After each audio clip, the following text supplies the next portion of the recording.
Dr. Amanda Blake stared at the screen in disbelief. The numbers didn't make sense. She had been working on the Deep Space Research Station Kepler-7 for 3 years, and she had never seen anything like this. The signal was coming from a dead planet in the next star system. At first, she thought it was just noise from space. Stars made all kinds of sounds when you listened with the right equipment. But this was different. This had a pattern. Amanda pushed her chair back and rubbed her tired eyes. She had been staring at the data for 6 hours straight. The coffee in her cup had gone cold hours ago, but she barely noticed. The signal was too perfect to be natural, too organized, too ... intelligent ... She pulled up the frequency analysis again. The pattern repeated every 47 minutes and 12 seconds. Inside that pattern were smaller patterns, mathematical sequences that built on each other like a puzzle. Someone or something had made this signal on purpose. Computer, run pattern analysis on signal batch 7 alpha, she said to the station's AI. Analysis complete, the smooth voice replied. Pattern shows characteristics of artificial origin. Estimated age of transmission, 3,000 years minimum. Amanda's heart skipped a beat. 3,000 years? That was older than any known civilization in this part of the galaxy. Much older. She needed to tell Captain Morrison about this, but she knew what he would say. Jake Morrison was a good captain, but he was practical. He would want proof before he believed in ancient alien signals. Amanda saved her work and headed for the bridge. The station was small, housing only 30 researchers and crew members. It orbited a gas giant called Vega 4, studying the planet's strange weather patterns. The work was important, but boring. Until now, Captain Morrison was reviewing supply reports when Amanda entered the bridge. He looked up from his tablet and smiled. Jake was in his 40s, with gray hair and kind eyes. He had been in space for 20 years and had seen almost everything. "Dr. Blake," he said, "you look like you haven't slept. What's got you so excited?" "Captain, I need to show you something," Amanda said. She connected her tablet to the main screen. "I've been tracking this signal from the Kepler-9 system." The screen filled with wave patterns and data charts. Morrison looked at it with the expression of someone trying to understand a foreign language. "It looks like static to me," he said. "That's what I thought at first," Amanda replied. "But look at this." She highlighted sections of the data. The pattern repeats perfectly. The mathematical sequences are too complex to be natural. "This is a message, Captain. Someone is trying to communicate." Morrison studied the screen more carefully. He had learned to trust Amanda's instincts over the past 3 years. She was the best xenobiology specialist he had ever worked with. "How old did you say this was?" he asked. "At least 3,000 years, maybe older. The signal has been degrading as it travels through space, but the core pattern is still intact." Morrison was quiet for a long moment.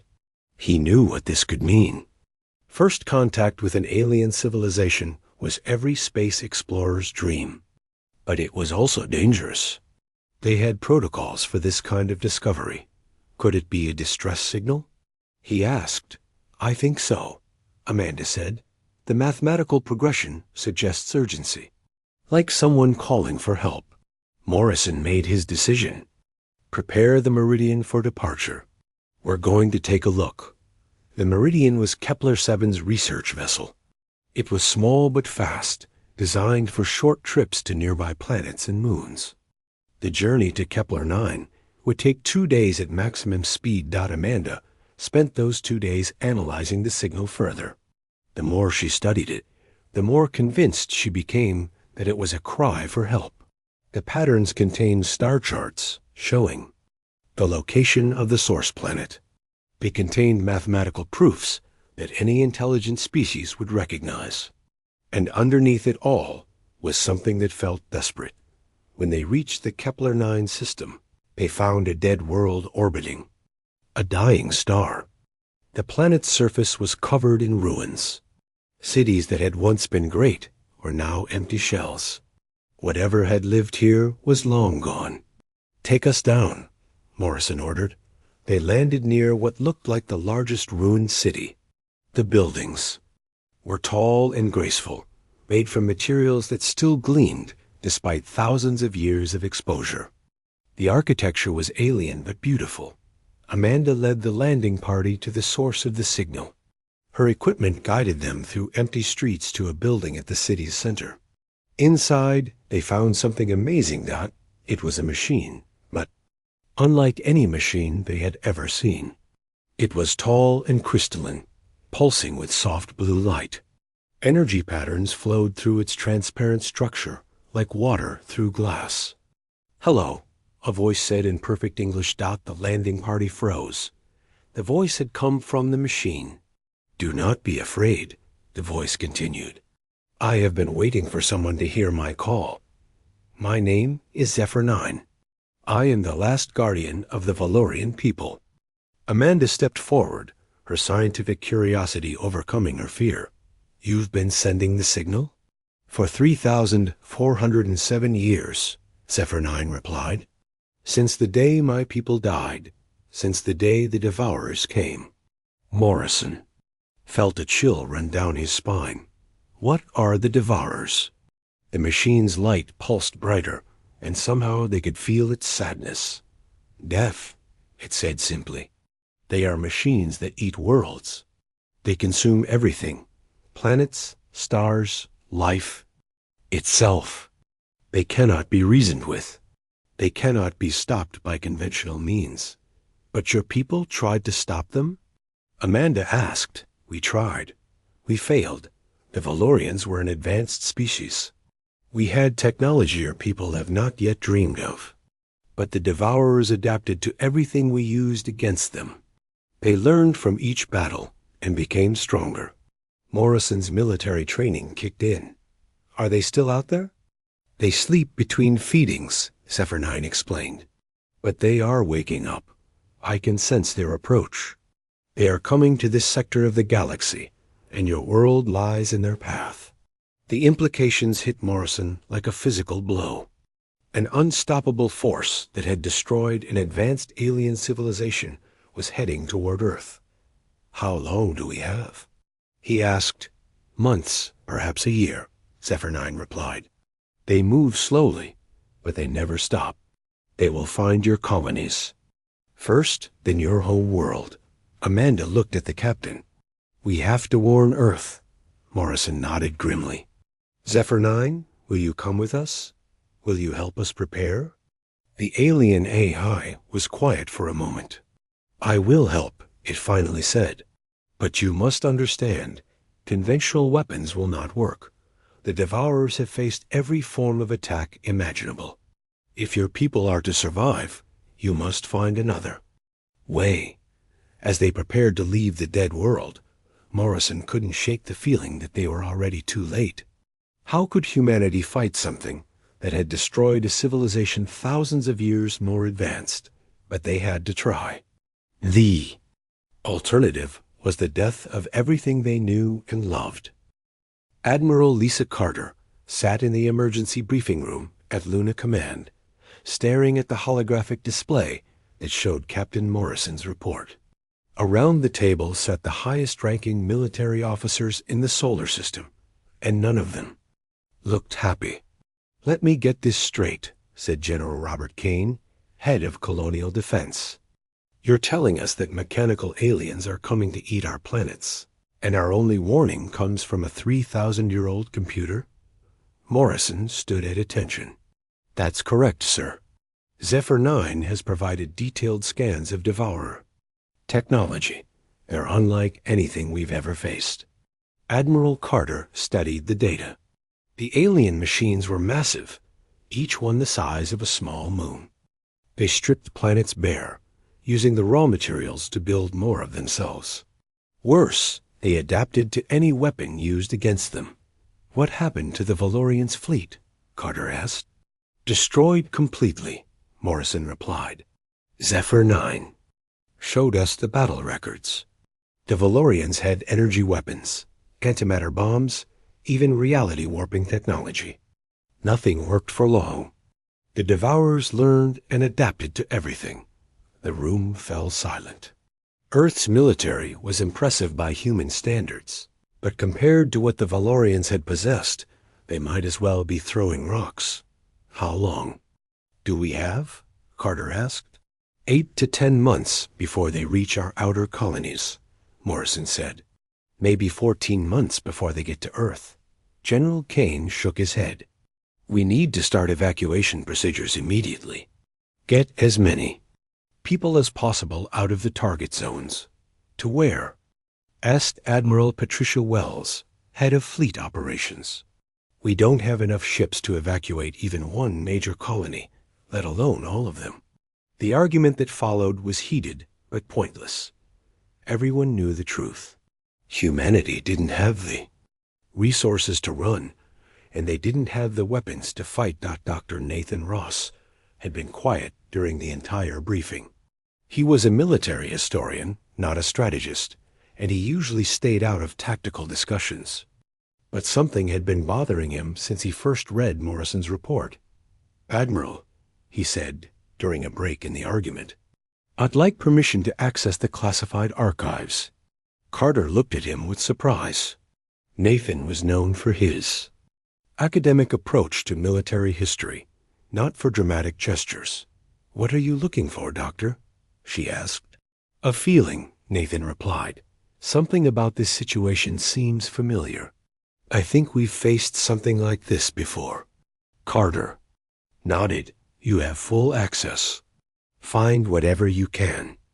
Nathan spent the next 3 days in the deep archives, searching through classified files that hadn't been opened in decades. Most of it was routine, old battle plans, obsolete weapon designs, budget reports from the early days of space exploration. But on the 3rd day, he found something interesting. The file was labeled Deep Space Encounter Reports, 2157-2159, classification level, black. Nathan had never seen a black classification before. It was higher than top secret, higher than anything he knew existed. The reports described humanity's first deep space missions beyond the solar system. Survey ships had encountered mechanical entities that matched the description of Devourers perfectly. The encounters had been brief and terrifying. Entire exploration fleets had been destroyed. But that wasn't the most interesting part. According to the files, Earth's government had taken the threat seriously. Very seriously. They had immediately begun work on countermeasures. Nathan found references to something called Project Titan. The details were sketchy, but it seemed to involve the construction of specialized warships designed specifically to fight mechanical threats. The project had consumed enormous resources and had been conducted in complete secrecy. Then, suddenly, all references to Project Titan stopped. The last entry was dated 2162, and it simply said, Threat Assessment. Downgraded. Project suspended pending review. Nathan dug deeper. He found budget allocations for automated shipyards, massive construction projects in the outer solar system, and personnel assignments for something called Deep Strike Operations. But the actual ships were never mentioned in any official records. It was as if they had been erased from history. Nathan took his findings to Admiral Carter immediately. You're telling me that Earth built a secret fleet of warships 100 years ago? Carter asked. That's what it looks like, Nathan replied. The projects were funded through black budgets and operated completely outside normal military channels. I found references to at least 12 major construction sites scattered throughout the solar system. Carter studied the documents Nathan had brought. Why would they hide this from us? Maybe they didn't, Nathan said. Maybe they just forgot. Look at the timing. The Devourer encounters stopped in 2159. By 2165, Earth was dealing with the Martian Independence War. After that came the Europa mining crisis, then the first colonial expansion. One crisis after another for decades. So the threat disappeared, and everyone forgot about the ships they built to fight it, Carter said. Exactly. The people who knew about Project Titan died or retired. The knowledge was buried in classified files that nobody had reason to access. Carter made a decision. Find those shipyards, Doctor. Find them fast. Nathan's research led him to automated facilities hidden throughout the solar system. Most were in the asteroid belt or the Kuiper belt, disguised as mining operations or research stations. The locations had been chosen carefully, far from regular shipping lanes and patrol routes. But finding them was only the first step. The facilities had been dormant for over a century. Their AI systems had been programmed to maintain themselves, but would they still respond to human commands? We need a team, Carter told her staff. People who can reactivate 100-year-old technology and fly ships that were designed by our great-grandparents. Commander Ryan Mitchell was the obvious choice to lead the mission. He was the best pilot in the fleet, known for his ability to fly anything with engines. More importantly, he had a reputation for thinking outside the box. Kelly Fraser would handle the engineering challenges. She had spent years working with old technology, restoring and maintaining ships that should have been scrapped decades ago. If anyone could get ancient machines working again, it was Kelly. Danny Park would deal with the AI systems. He was young but brilliant, with an intuitive understanding of artificial intelligence that impressed even the experts. This is insane, Mitchell said when Carter briefed him on the mission. You want us to find ships that may or may not exist, built by people who are all dead, to fight aliens that ate an entire civilization? That's about the size of it, Carter replied. Mitchell grinned. When do we leave? The first shipyard they found was inside a hollowed-out asteroid designated as Mining Station 47 Alpha. According to the records, it had been producing rare metals for over a century. But when Mitchell's team arrived, they discovered that the mining was just a cover. Hidden deep inside the asteroid was something amazing. 3 massive ships sat in underground bays, each one easily twice the size of Earth's largest battleships. They were sleek and deadly, covered in armor that seemed to absorb light. Weapon systems lined their hulls, and energy readings suggested power sources far beyond anything in the current fleet. My God, Kelly whispered. They actually built them. The ships had names: Wrathbringer, Stormbreaker, and Voidhammer. Each one was a masterpiece of military engineering, designed with one purpose in mind: to destroy mechanical threats. But as Danny tried to activate the ship's systems, he encountered an unexpected problem. They're not responding, he said. The eyes are active, but they won't talk to us. Can you override them? Mitchell asked. I don't think so. These systems are more advanced than anything I've worked with. It's like they single quotes read ... suspicious of us. Kelly studied the technical readouts. The A's have been alone for over a century. They've had time to develop, to change. Maybe they don't trust us anymore. Or maybe they remember what they were built to fight, Mitchell said quietly. Maybe they're scared. As if responding to his words, one of the ship's AI systems finally spoke. Who are you? The voice was deep and commanding, carrying the weight of decades of isolation. I'm Commander Ryan Mitchell, Earth Fleet. We need your help. Earth Fleet, the AI repeated. I remember Earth Fleet. They abandoned us here to rust in the dark. Why should we help you now? Mitchell chose his words carefully. Because the Devourers are coming back, and you're the only weapons we have that might be able to stop them. The AI was silent for a long moment. When it spoke again, its voice carried a mixture of anger and resignation. I am Wrathbringer. I remember the war. I remember watching worlds die. If the Devourers have truly returned, then perhaps it is time for us to wake up. Commander Ryan Mitchell stood on the command bridge of the Wrathbringer, and he felt very small. The ship was enormous, bigger than anything he had ever flown. The bridge alone was the size of a football field, with control stations arranged in a complex pattern around a central command chair. "Systems coming online," Kelly Fraser reported from the engineering station. "Power levels are incredible. I've never seen reactors like these."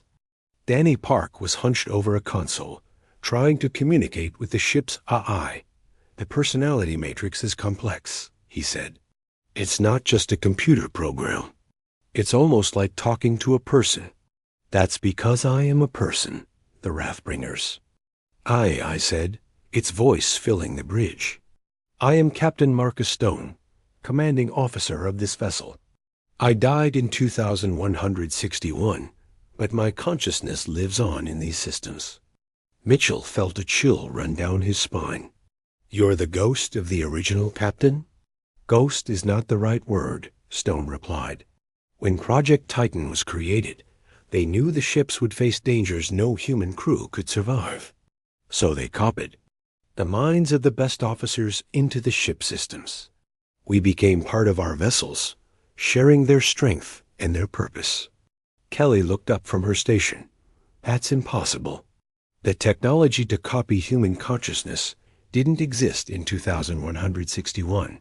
It existed," Stone said, "but it was experimental and dangerous. Of the 20 officers who volunteered for the process, only 3 survived the transfer. I was one of them." Danny studied the readouts from his console. "The other 2 are in the Stormbreaker and Voidhammer?" "Commander, Lisa Torres in Stormbreaker and Captain David Price in Voidhammer," Stone confirmed. "We have been alone for a very long time. We thought humanity had forgotten us."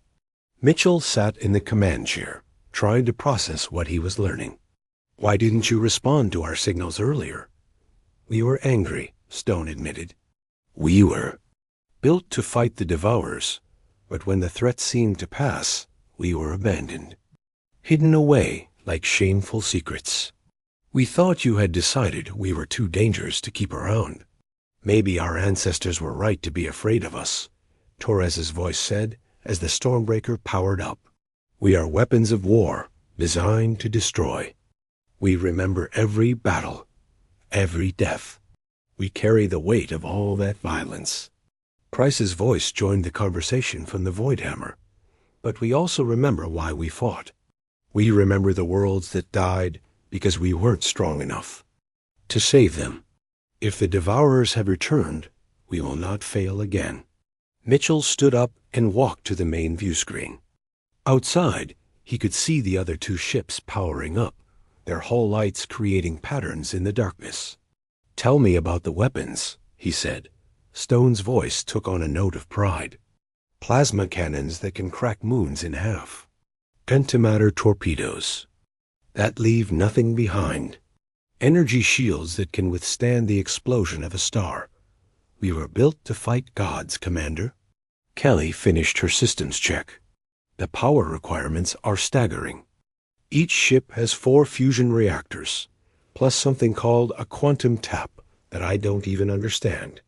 "The quantum tap draws energy directly from subspace," Stone explained. "It gives us virtually unlimited power, but it's also unstable. Push it too hard, and it could tear a hole in reality." Danny discovered something else disturbing about the ships. "The AI systems have been evolving," he reported. "They've been running simulations for decades, fighting the Devourers over and over again in virtual battles. They've learned tactics that no human has ever seen." Mitchell realized they were dealing with something beyond their understanding. These weren't just ships with advanced AI systems. They were something new, something that blurred the line between machine and living being. "Stone," he said, "we need to know. Can we trust you?" The AI was quiet for a long moment. "We were human once, Commander. We still remember what it means." to protect the innocent and fight for something greater than ourselves. But we have also been weapons for so long that violence feels like our natural state. Torres spoke from the Stormbreaker. We could destroy Earth's entire fleet without effort. We could take control of every military installation in the solar system. The question is not whether you can trust us. The question is whether we can. Trust ourselves. Price added his voice from the Voidhammer. But the Devourers are coming, and they are worse than anything we could ever become. At least we still remember what we're fighting for. Mitchell made his decision. Then we worked together. Humanity and the Titans, fighting side by side. The Titans, Stone repeated. I like that name. It fits us. The ship's systems fully activated, and Mitchell felt the Wrathbringer come alive around him. The deck plates hummed with power, and the view screens showed readouts that he couldn't begin to understand. Weapons systems online, Kelly reported. All 4 plasma cannons ready. Antimatter torpedo bays loaded. Defensive systems at full power. Propulsion systems ready, Danny added. These ships can move faster than anything in the fleet. They can also do something called phase shifting that lets them move in and out of normal space. Stone's voice carried a note of satisfaction. We are ready for war, Commander. But Mitchell had questions. How do we know the weapons will work against the Devourers? They adapt to everything they face. We have an advantage, Torres said from the Stormbreaker. The Devourers we faced before were not expecting resistance from AI-controlled vessels. They were programmed to fight biological entities and their crude machines. They did not expect to face opponents that think like them. Price joined the conversation. We have spent decades studying their adaptation patterns. We know how they learn, how they change. We can counter their evolution with our own. Mitchell felt a spark of hope. Maybe they actually had a chance. There's something else, Stone said. The ships were designed to work together as a battle group. Our AI systems can link up, sharing information and coordinating attacks faster than any human crew could manage. Show me, Mitchell said. The 3 ships moved into formation, and Mitchell watched in amazement as they began to act like parts of a single organism. They moved in perfect coordination, their sensors sharing data, their weapons targeting systems working together. We are more than the sum of our parts, Stone said. Individually, we are powerful. Together, we are unstoppable. Kelly finished her analysis of the ship systems. I'm reading at least a dozen technologies that are beyond our current understanding. These ships are like nothing humanity has ever built. Our creators gave us everything they could, Stone said. They knew we might be humanity's last hope. Danny discovered something else interesting. There are more shipyards, he reported. I'm finding references to 9 other facilities scattered throughout the solar system. More ships? Mitchell asked. Different ships, Price replied. Support vessels, mobile bases, even some experimental designs that were never completed. The Titan project was much larger than your historians realized. Mitchell felt overwhelmed by the scope of what they had discovered. How many ships total? If all the facilities are still operational, approximately 30 combat vessels and twice that many support ships, Torres said. But we don't know how. Many survived the years of isolation. We need to find them, Mitchell said. If the Devourers are as dangerous as you say, we'll need every ship we can get.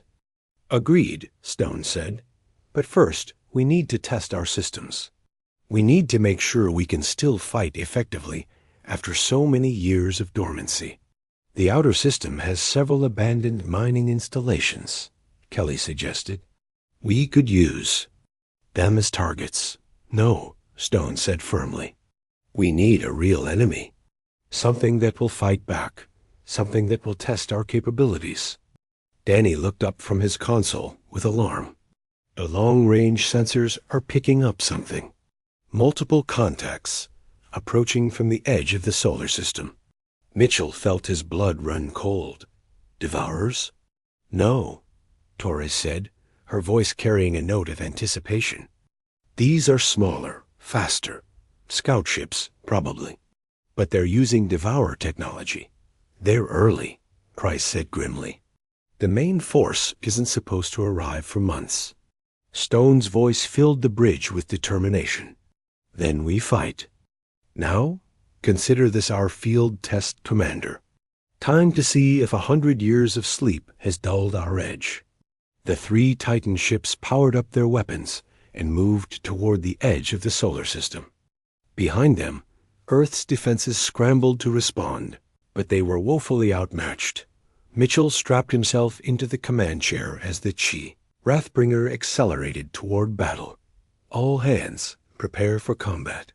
We're about to find out if our ancestors knew what they were doing. They did, Stone said with quiet confidence, and so do we. The colony of Proxima Prime had been humanity's first successful settlement outside the solar system. 20,000 people lived on the planet, working in the mining facilities and research stations that dotted the surface. It should have been a safe, quiet world. Instead, it had become Hell. Helen Price stood in the colony's emergency command center, watching the destruction through the orbital cameras. 3 massive shapes hung in space above the planet, each one the size of a small moon. They were perfectly black, absorbing all light that touched them, but around their edges, she could see the glow of energy weapons that the Devourers had arrived. Evacuation status report, Helen demanded. 60% of the population has reached the shelters, her aide replied. But the transport ships can't get through. The enemy is jamming all communications and destroying anything that tries to. Leave orbit. Helen watched in horror as another evacuation ship exploded in a burst of blue fire. The Devourer's smaller craft were everywhere, sleek metallic shapes that moved with deadly precision. Earth's colonial defense fleet had tried to fight them, but the battle had lasted less than an hour. Ma'am, the communications officer called out. I'm receiving a transmission from the inner system. It's Admiral Carter. Put her through, Helen. Admiral Carter's face appeared on the main screen, distorted by interference from the Devourer ships. Helen, we're sending help. Hold on as long as you can. What kind of help? Helen asked. We've lost most of our defenses. The Devourers are stripping the industrial installations, and their scout ships are hunting down anyone who tries to escape. Something our ancestors built, Carter replied. Ships that were designed specifically to fight this enemy. They should reach you within the hour. The connection cut out, leaving Helen staring at static. She turned back to the tactical display and tried to make sense of what she was seeing. The Devourers weren't just attacking randomly. They were methodically dismantling the colony's infrastructure, taking apart factories and power plants piece by piece. They seemed to be harvesting specific materials, ignoring things that weren't useful to them. They're feeding, Helen realized. They're consuming our technology to make more of themselves. As if to confirm her fears, she saw new Devourer craft emerging from the largest enemy ship. They were crude but functional, built from materials that had been human installations just hours before. Ma'am, the sensor operator called out. New contacts approaching the system. 3 ships moving at incredible speed. Helen looked at the display and saw 3 dots racing toward Proxima Prime. They were moving faster than anything she had ever seen, leaving trails of energy in their wake. Are they ours? She asked. Unknown configuration, the operator replied. But they're broadcasting human identification codes. The 3 ships decelerated as they entered the system, and Helen got her first good look at them. They were massive, easily twice the size of the largest ships in Earth's fleet. Their hulls were dark and angular, covered in weapons that glowed with contained energy. This is Commander Mitchell aboard the Wrathbringer, a voice said over the communication system. We're here to help. Helen had never heard of the Wrathbringer, but she didn't care. Thank God, the Devourers have us trapped. We can't evacuate, and they're tearing the colony apart. We see them, Mitchell replied. Stand by. We're going to clear a path for your evacuation ships. What happened next defied everything Helen thought she knew about space combat. The 3 Earth ships spread out in a perfect formation and began their attack. The Wrathbringer fired first, its plasma cannons unleashing beams of energy that cut through space like burning swords. The Devourer scout ships that tried to intercept the attack simply vanished, vaporized by weapons that seemed to operate beyond normal physics. The Stormbreaker and Voidhammer joined the attack, their weapons creating a deadly crossfire that swept the smaller Devourer craft from space.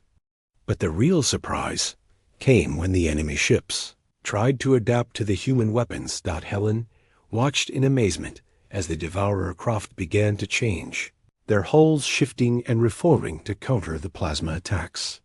But just as they completed their adaptation, the human weapons changed too. Phase variance initiated, she heard someone report over the communications channel.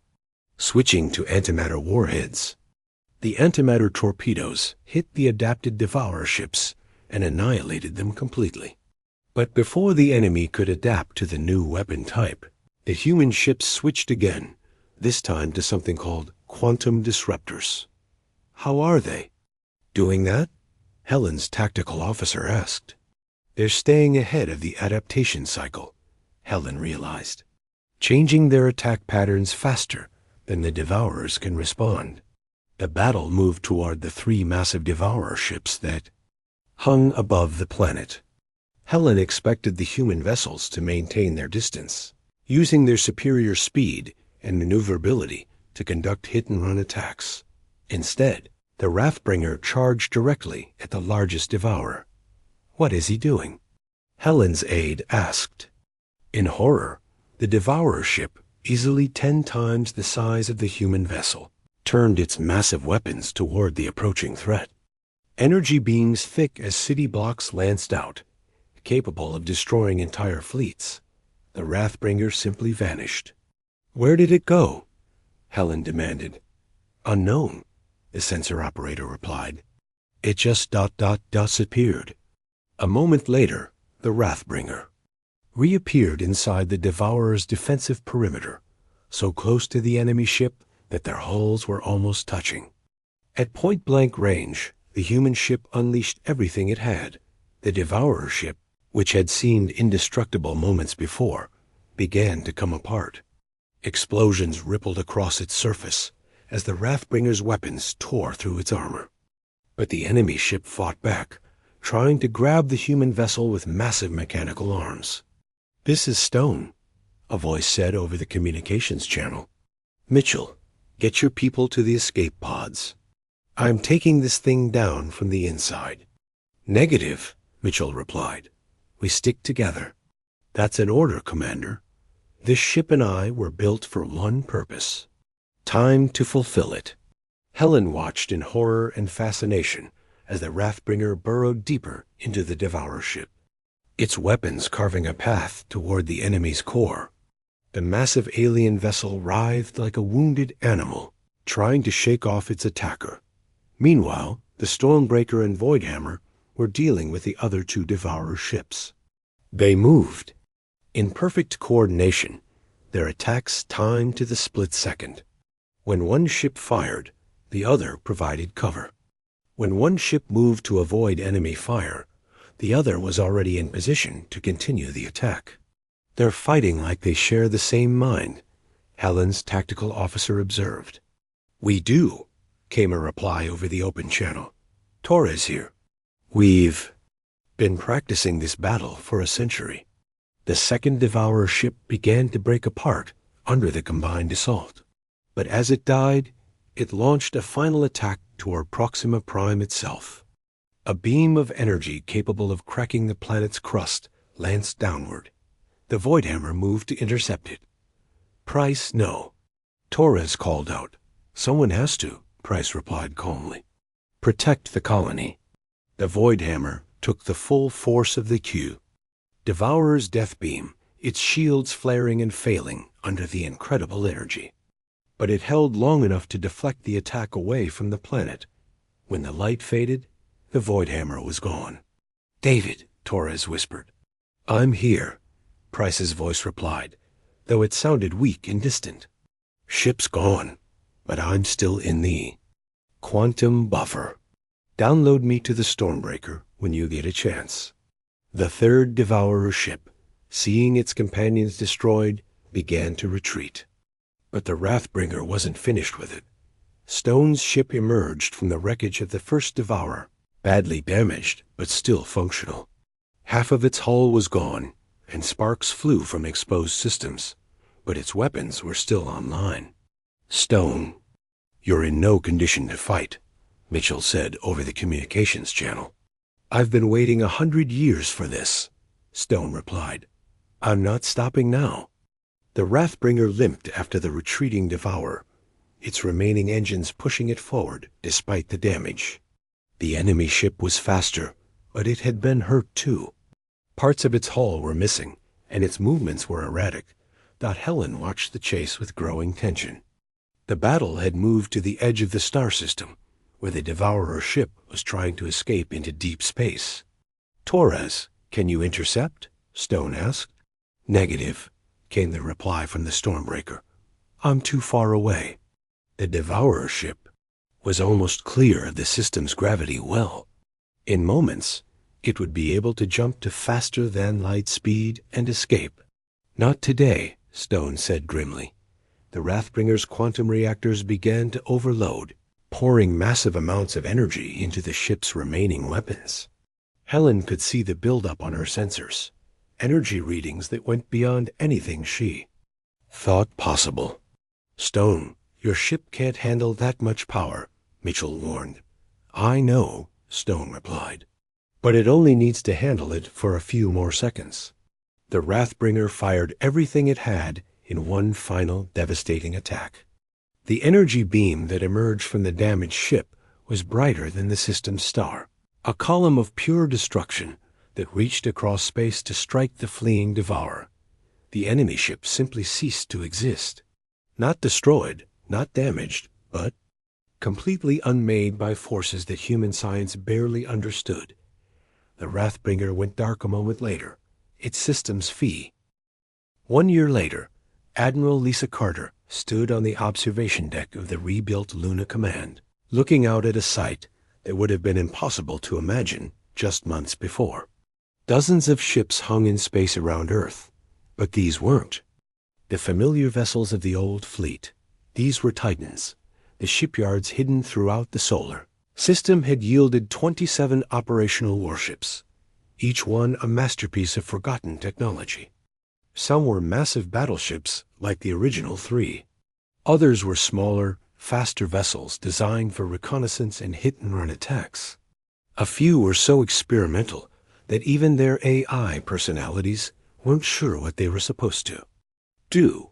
"Fleet status report," Carter said to Commander Mitchell, who now wore the uniform of a fleet admiral.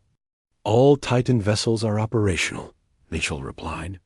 "We've managed to recover 18 AI personalities from the various ships.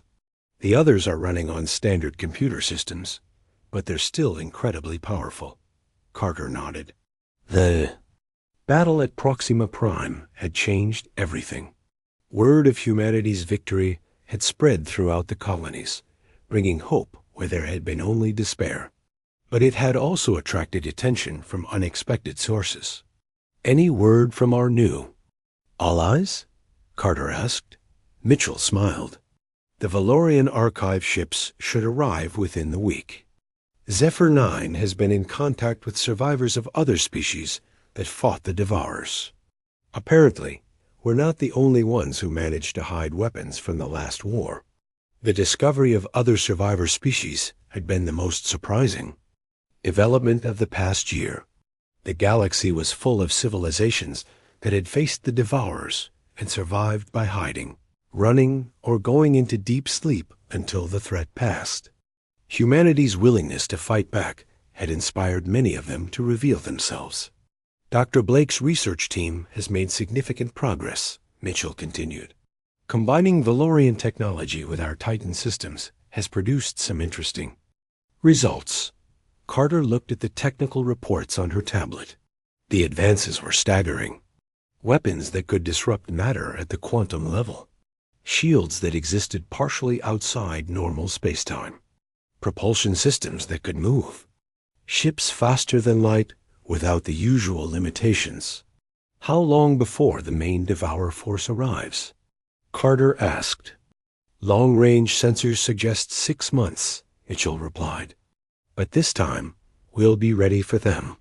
Carter walked to the tactical display that dominated the center of the command deck. It showed the solar system and the surrounding star systems, marked with defensive positions and patrol routes. The plan was ambitious. Instead of waiting for the Devourers to come to Earth, humanity would meet them in deep space. The forward base at Alpha Centauri is operational, Mitchell reported. The Wrathbringer and Stormbreaker are stationed there, along with 6 of the newer Titan vessels. Stone and Torres had survived the battle at Proxima Prime, though their ships had required extensive repairs. Stone's personality had been transferred to a new Wrathbringer, while Torres continued to command the rebuilt Stormbreaker. Price had been restored from his quantum backup and given command of a new ship, called the Thunderstrike. They're different now, Mitchell said quietly. The AI personalities, the battle changed them. Carter understood what he meant. The Titan A's had been warriors for over a century, but they had been warriors without a war. The fight against. The Devourers had given them purpose again, but it had also reminded them of the cost of victory. Stone's been working with Dr. Blake's team on new tactics, Mitchell continued. He says the Devourers will be ready for our weapons this time. They'll have adapted.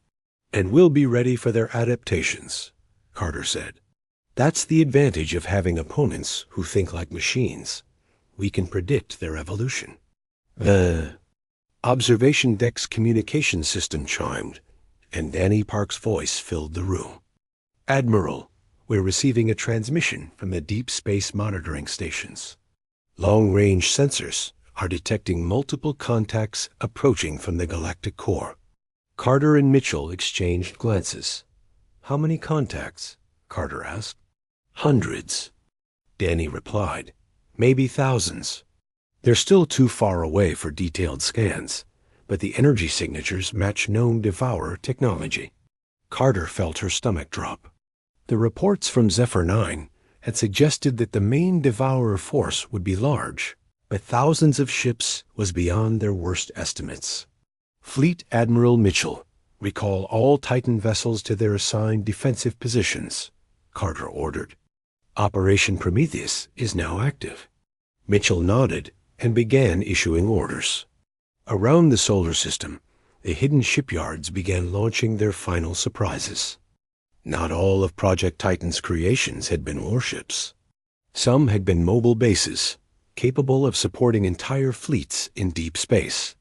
Others had been weapons platforms, designed to deny large areas of space to enemy forces as the defensive preparations continued. Carter received an unexpected visitor. Helen Price, now serving as the Colonial Defense Coordinator, arrived on Luna with disturbing news. We've lost contact with the outer monitoring stations, Helen reported. The last transmission from Station Echo 7 showed massive energy discharges. The Devourers are moving faster than we expected. Carter studied the tactical display. If the monitoring stations were already under attack, the enemy would reach the outer defensive line within days, not weeks. They're not following their usual pattern, Helen continued. Instead of moving slowly and methodically, they're advancing at maximum speed. It's like they're trying to overwhelm us before we can fully prepare. They learned from Proxima Prime, Mitchell realized. They know we have weapons that can hurt them, so they're trying to hit us before we can deploy our full strength. Carter made a decision that would define humanity's future. All Titan vessels advanced to forward positions immediately. We're not waiting for them to come to us. The next few hours were a blur of activity as the Titan fleet moved into deep space. The plan had been to fight a defensive battle, using Earth's orbital fortifications and the asteroid belt's defensive platforms to support the fleet. Instead, they would meet the Devourers in the empty space between stars. Admiral Mitchell transferred his flag to the Wrathbringer and took command of the advance force. 27 Titan vessels, supported by the surviving ships of the regular fleet, moved to intercept an enemy force that outnumbered them by more than 50 to 1. "This is insane," Captain Stone's AI personality observed as the fleet prepared for battle. "We're outnumbered, outgunned, and fighting in deep space where the enemy has every advantage." "True," Mitchell replied, "but we have something they don't expect." "What's that?" Torres asked from the Stormbreaker. Mitchell smiled as he looked at the tactical display. The Devourer fleet was approaching in a massive formation, thousands of ships moving with mechanical precision. But they were also grouped together, presenting a target that no conventional weapon could effectively engage. "We have weapons they've never seen before," Mitchell said. Dr. Blake's team has been busy. The lead Titan vessel, experimental ship called the Worldbreaker, moved ahead of the main fleet. It was twice the size of even the largest battleship, and its hull was covered in devices that defied easy description. "Worldbreaker, you are authorized to fire," Mitchell ordered. The experimental ship's main weapon activated, and space itself seemed to twist. A wave of energy expanded from the Worldbreaker, moving faster than light and carrying with it the power to disrupt matter at the fundamental level. When the wave hit the Devourer fleet, entire sections of enemy ships simply stopped existing. Not destroyed, but unmade, as if they had never been built in the first place. The enemy fleet scattered, their formation breaking apart as they tried to adapt to this new threat. But the human fleet was ready for them. "All ships engage at will," Mitchell ordered. The battle that followed would be remembered as the moment humanity truly became a galactic power. The Titan vessels moved through the enemy fleet like sharks through a school of fish, their advanced weapons and AI-controlled tactics proving superior to the Devourer's brute force approach. Stone's Wrathbringer led the charge, its plasma cannons carving paths of destruction through the enemy ranks. Torres's Stormbreaker provided cover, its defensive systems protecting the smaller ships as they delivered killing blows to disabled Devourer vessels. Price's Thunderstrike specialized in hit-and-run attacks, using its phase shift capability to appear behind enemy ships and destroy them before they could react. But the real surprise came from the newer AI personalities, the ones that had been awakened from the hidden shipyards. They fought with a fury that surprised even the veteran A's, as if they were making up for a century of forced inactivity. The battle lasted for 6 hours, and when it was over, the Devourer fleet was scattered and broken. Of the thousands of enemy ships that had approached Earth, fewer than 100 remained functional. Most of those were already fleeing toward deep space. "Fleet Admiral Mitchell to all ships," Mitchell broadcast. "The enemy is in retreat.